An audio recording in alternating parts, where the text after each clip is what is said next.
On-depth analysis of the latest preview for Peerless Tang Sect, episode 120. Yuhao grills fish for Donghua. The group heads to the Luo Empire's front lines to provide support. First, this preview picks up where the last episode left off, with Yuhao leading his 3 senior brothers and sisters to the Spirit Pagoda to obtain spirit souls. This guy missed a huge opportunity. As soon as we hear this line, we know it's spoken by Donghua. Of course, we should now call her by her real name, Donghua. The huge opportunity Tang is talking about naturally refers to Yuhao's path to godhood, because after the 100,000-year golden tortoise used with Susanshi, it spat out a piece of the essence of life. This caused Yuhao's Blade of Life's vigil, after absorbing the essence of life, to serendipitously help Yuhao's spiritual power and soul power to perfectly fuse. This allowed him to directly hear a call from the divine realm. But before Yuhao could carefully experience this connection to the divine realm, it was forcefully interrupted by the reverse scale gifted by Tian. Regarding the reverse scale, why it would interrupt Yuhao's chance at God is also explained clearly in the main story. This reverse scale is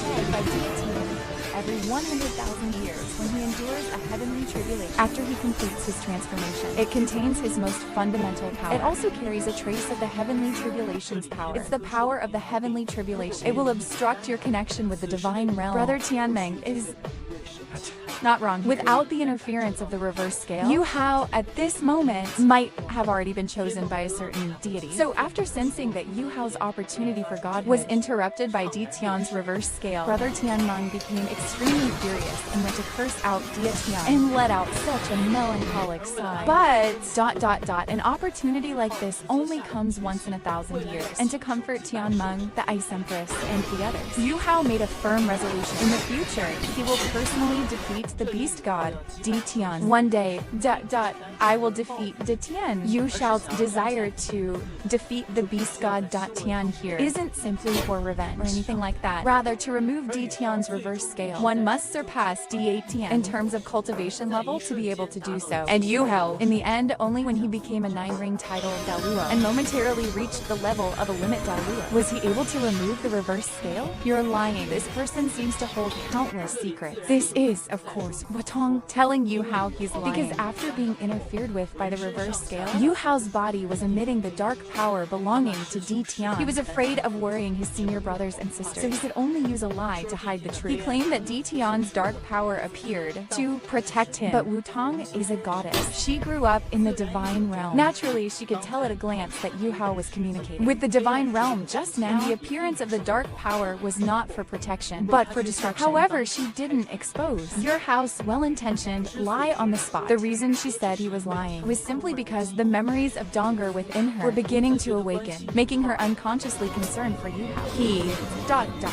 Why would he do such a thing? This line should be spoken by G. She doesn't understand. Why did Tian would use his own essence to interfere with Yuhao? Actually, this scene is not in the original novel. I estimate that at this point, BIG probably doesn't know that Yuhao was communicating with the divine realm. Otherwise, she wouldn't just sit by and do nothing. If, by some chance, Yuhao really did take the power of fate from the Stardow Forest to the divine realm, the Spirit Beast clan would basically be finished. And the scene here is actually Yuhao leading his senior brothers and sisters and friends to the Luo Empire's border to provide support. In fact, in the novel, a total of 8 people went. They were Huo Yu He, Tang Wutang, Susanshi, Jiang Nanon, Jia Jukin, the Jiayi, Nang Qi, and Jing Zhenyang. But Jing Zhenyang is not in the Donghua, so only 7 people will be on this trip. Along the way, because everyone wanted to help Yuhao and Tang get together, they encouraged him to grill fish for everyone. Of course, Yuhao was also willing to use the things he and Donghua once did together to move her once again, so he immediately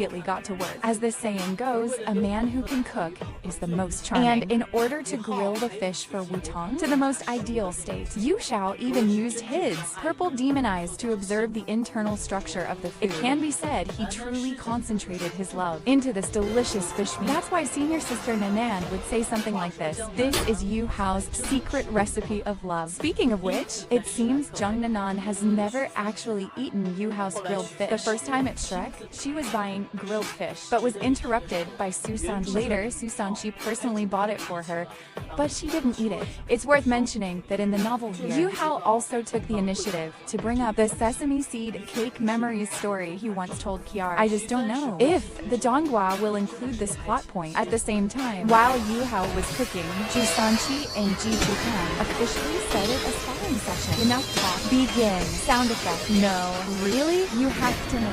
Susanshi at this time is already a 7-ring soul sage, and he's a 7-ring soul sage with a 100,000-year soul ring and a 100,000-year soul bone. His martial soul even evolved from the divine beast, the black tortoise, into the golden black tortoise. But even so, against Ji-Jukan, he couldn't gain much of an advantage. Ji-Jukan at this time is also a 7-ringer, but wielding the Class 8 soul tool, the Sword of Judgment. He's able to unleash power at the level of a titled Dao. His sword domain has also reached a higher level. In the end, Brother Tang forced Susanshi to use his martial soul avatar, the domain of the black tortoise, and his soul bone skill, golden tortoise, sheds its shell. Only then could Susanshi be considered to have a slight edge in this battle. But in all fairness, Ji-Jukan is already incredibly impressive. After all, Susanshi at this time, I estimate that besides the 2 main characters, is the strongest in the Tang sect. Even Baby might not be able to beat him. If Ji-Jukan's sword was a Class 9 soul tool, the outcome of this fight would be uncertain. Do you still remember him? Of course I remember. And this final scene is naturally Yuhao leading everyone to meet his father,